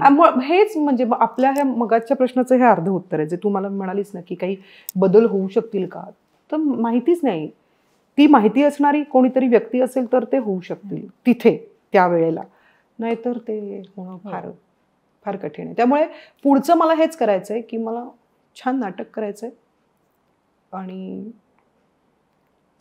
छान काम करायचंय, बस मला आवडेल ते करशील. आणि मला तुझी अशी खूप नाटकं बघायची. मला माझ्या सुदैवानी म्हण किंवा कदाचित जेनेटिकली असेल मला माहीत नाही आहे, पण मला परमेश्वरांनी स्मरणशक्ती खूप चांगली दिली आहे. त्याच्यामुळे माझ्या खूप लक्षात असतं. आणि मी तुझी बघितलेली सगळी पहिली कामं, दुर्दैवाने मी आधांतर बघितलं नाही. मी तेव्हा मुंबईत नव्हते आणि मी इनफॅक्ट मी तेव्हा कॉलेजमध्ये शाळेत वगैरे अशी होती, त्याच्यामुळे मी ते बघितलंच नाही आहे नाटक. त्यानंतर एकदा कामगार कल्याणसाठी आम्ही ते करणार होतो म्हणून मी ते स्क्रिप्ट वाचलं, पण ते मी केलं नाही, प्रत्यक्षात ते झालं नाही. त्यामुळे ते तुझं काम मी बघितलं नाही. पण अदरवाईज मी तुझी जवळजवळ सगळी कामं बघितली आहेत, नाटकं बघितली आहेत. आणि मला तुझा रंगमंचावरचा वावर फार सहज आणि चांगला वाटतो. त्यामुळे मला असं वाटतं की तू अजून उत्तम भूमिका कराव्यास आणि दरवेळेला मी प्रेक्षकांमध्ये बसून त्या बघाव्यात आणि टाळ्या वाजवाव्यात. थँक्यू. मला छान वाटलं. मला असं वाटलं की खूप वेगळं बोलले मी काहीतरी. काही गोष्टींचा खरंच नंतर मलाही विचार करायला हवा. अदरवाईज हे बोललं गेलं नसतं, म्हटलं गेलं नसतं, सांगितलं गेलं नसतं. कारण तुम्ही साधारण सुरुवात कधी केलीत आणि तुम्ही या क्षेत्राकडे कशा वळलात. अगं ते काय होतं हल्ली ना, ते गुगलवर सगळ्यांना माहिती असतं. म्हणजे काय आता खूप छान वाटलं मला की किती साली तू काय केलंस वगैरे, हे फिल्मॉलॉजी ज्याला म्हणतात ती हल्ली कुठेही उपलब्ध असते. म्हणजे आता प्रेक्षकांनी ठरवलं तर ते काढून भसाभसा त्यांच्या समोर अख्खी यादी येऊ शकते. त्यामुळे त्यात काय आता परत नव्याने शिरायचं असं मलाच वाटतं. आणि अर्धा इंटरव्ह्यू मग त्याच्यातच त्याच्यामुळे त्यात मी फार नाही पडत. पण मग मलाही जरा वेगळे विषय बोलता येतात किंवा ऐकता येतं. त्यामुळे थँक्यू तू आलीस. थँक्यू तू बोलावलंस, मला मजा आली. आणि ह्यापुढे मी तुला मेसेज पाठवला तर रिप्लाय कर आणि निदान तो हो नाही एवढाच करू नकोस. त्याच्यापेक्षा अर्धा पुढचा भागही लक्षात ठेव की मी मेसेज पाठवला तर हो, तू मला मेसेज पाठवलास तर मी त्याला रिप्लाय करीन, मी उत्तर देईन. हो नाही मध्ये नाही, थोडी त्याच्यापेक्षा विस्तृत उत्तर देईन. थँक्यू. थँक्यू.